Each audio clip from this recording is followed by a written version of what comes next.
to do an example about a sample t-test, two sample t-test for the difference of two means. Okay, the scenario begins as a Cornell student wanted to discover if buying from a friend or buying from a stranger actually influenced prices people thought they would get. So this setup says she randomly divided her subjects into two groups, and she gave the groups a description of the items that they may want to purchase. One group was told to imagine buying it from a friend whom they expected to see again. The other group was told to imagine buying from a stranger. And each time, the individuals were asked to quote a price, what they think if they bought it from a stranger or from a friend. Of course, those are separate groups. What would they expect to pay? So, and you can see in L1 here, we've got the prices. If someone thought they were buying from a friend, what would they expect their friend to charge them? And so you can see in L1 all the prices, all 8 of them. Now L2 contains the prices that the group that thought they would be buying it from a stranger, how much would they expect their stranger to actually sell them the object for? And this was for a used camera in good condition. Okay, so what we're going to do here is we're going to start off by basically identifying our parameters. What am I trying to measure? What's the purpose of this? Here again, we are looking at the difference between means. I'm really wanting to know what the difference is, if it's a stranger is more expensive or if buying from a friend would be more expensive. You want to know whether people are more likely to offer a different amount for a used camera when buying from a friend or buying from a stranger. Okay, so we're looking at the differences, not the actual individual values of the means. All right. The next thing we're going to do is, because we're doing a significance test, that we need to state our null and alternative hypotheses. The null, basically in this case, is the difference between the price offered to a friend or the price offered to a stranger would be 0. And we'd write that the mu of a friend minus mu of a stranger equals 0. Alternatively, we would state that the difference in the mean prices is not 0, because we're not really sure which one's more, which one's less. We just think, well, is there a difference between the two? And so we'll state mu of a friend minus mu of a stranger is simply not equal to 0. All right, let's look at the box plots of this data. Go up to our stat plots. Now I've already plotted these to save a little bit of time, and so we'll go straight to Zoom 9. And you can see the box plots here. Now this is considerable differences. And of course, remember our first list is the list from buying from a friend. The bottom box plot is buying from a stranger, and it's very obvious that the people think that if they're going to buy it from a friend, they're going to get charged more money. If they're buying from a stranger, they're going to save a deal. Of course, they don't know if they're going to get a piece of crap or if they're going to get a real deal or not. So maybe buying from a friend, you pay a little more just to be sure that you can trust where it came from. I don't know. But that would be some things that you would think about when you look at the data the way it is. There is a little bit of overlap, but let's talk about what you see in the picture. Okay, so you're looking at your pictures. You've got shape, center, spread. Okay, we want to compare these groups. We look at it and we think, well, the median measurements, obviously, the friend median is way higher than the stranger median.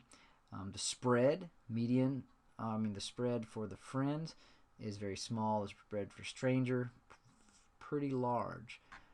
Both of them would appear to be somewhat symmetric, somewhat normal. Let's look at some other plots just to kind of further look at those things. So we'll go into plot 1,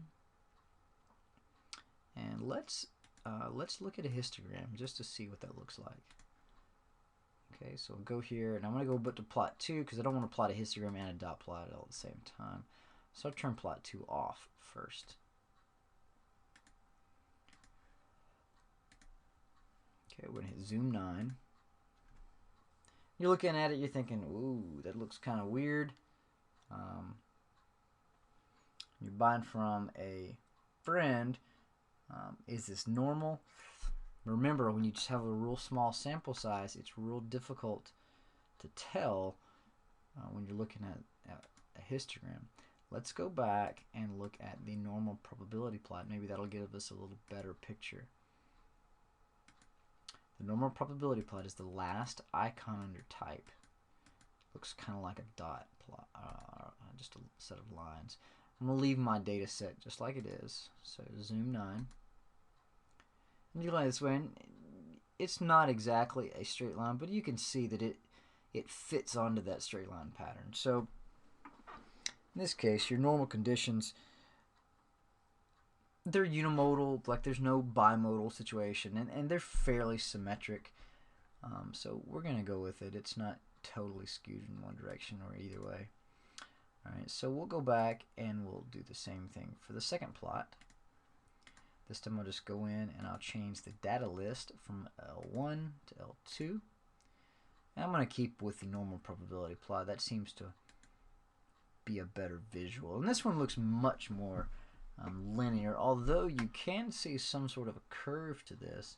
Now remember, we're not doing linear regression, so finding a curved pattern isn't that critical here. You just wouldn't want all the dots to be on one side of the curve and several ones to be over here. That would indicate outliers, or you wouldn't want two humps or things like that. But let's go ahead and look at this as a histogram. Since we did the other one that way, we'll do this one as well. Okay, I'm going to go down and choose histogram from my choices, and everything else should line up. Okay, zoom 9. And this one looks pretty good. As far as normality goes, you would feel comfortable looking at this one. Alright, so we'll go back to our stat plots. Actually, we'll just go back to our data. Now, let's talk about our assumptions. Now, the one we just looked at was the nearly normal condition here. Okay, and we looked at the normal probability plots. We looked at the histograms. Both of them worked out to be what we call nearly normal. Okay, the next one, we have the randomization. The experiment was a randomized experiment. They stated that in the problem, and so you don't have to worry about checking that. You simply just reference that in the problem itself. Okay, and then the independent groups. Okay, here again, they also discuss the fact that the groups were independently given questions and told different things, and neither of them had any kind of influence over the other. So here again, reference that from the problem at hand. All right, mechanics of a problem. This is where most of our mathematics come into play, most of our work. Go to stat, and we're going to go over to tests. We'll go down to the 2-sample t-test. Be real careful not to select the 2-sample z-test. Okay, you hit enter. Now, from this, of course, you have data, which is what we're going to use now. If we had stats, if we're going to do this by hand, then I would actually have to go in here and recalculate x bar, standard deviation for each of my samples before I would be allowed to put this into it. So we don't want to do that because we have the data. So we're just going to let it work for us. Okay, my X list, or my L1 is my first list, and my second list, of course, is L2. Frequencies stay the same. My alternative is not equal to. I am not going to pool my answers. And we'll look at the curve on this one. I'm going to draw this. Instead of calculate, it'll give you the same two pieces of information that are really important. And hopefully we'll look at our picture and we'll see what kind of area is shaded. Sometimes, as on this one, when you look at the area, you're thinking, I can't even see the shaded portion, which means it's pretty small. It means your p-value is very small. All right, and so now what we've done a 2-sample t-test, and we're observing the difference between the two means. We find a t-score of 3.766.